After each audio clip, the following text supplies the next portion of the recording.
नमस्कार, मी रवींद्र देशेट्टीवार, गाव डेनी, तालुका दिग्रस, जिल्हा यवतमाळ।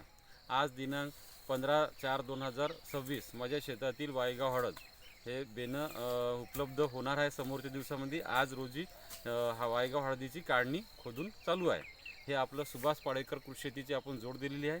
सर्व काही गाईचं शेण आणि गोमूत्रापासून सर्व निविष्ठ आपण तयार केलं आहे आणि आपण पाहतो सुभाष पाडेकर कृषी शेती म्हणती माझी हे वायगाव हळद।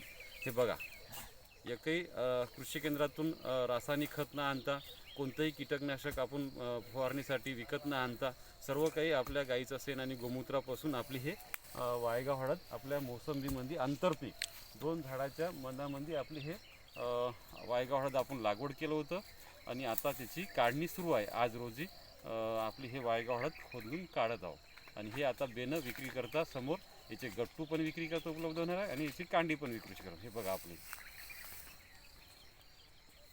आणि याचं पावडर आपण थेट शेतकरी ते ग्राहक सुभाष पाडेकर कृषी शेतीमधून जे उत्पादित झालेले वायगाव हळदीचं पावडर आपण सोशल मीडिया ग्रुपच्या माध्यमातून आणि कृषी प्रदर्शन या ठिकाणी आपली हळद विक्री करता उपलब्ध होणार आहे समोरच्या दिवसामध्ये।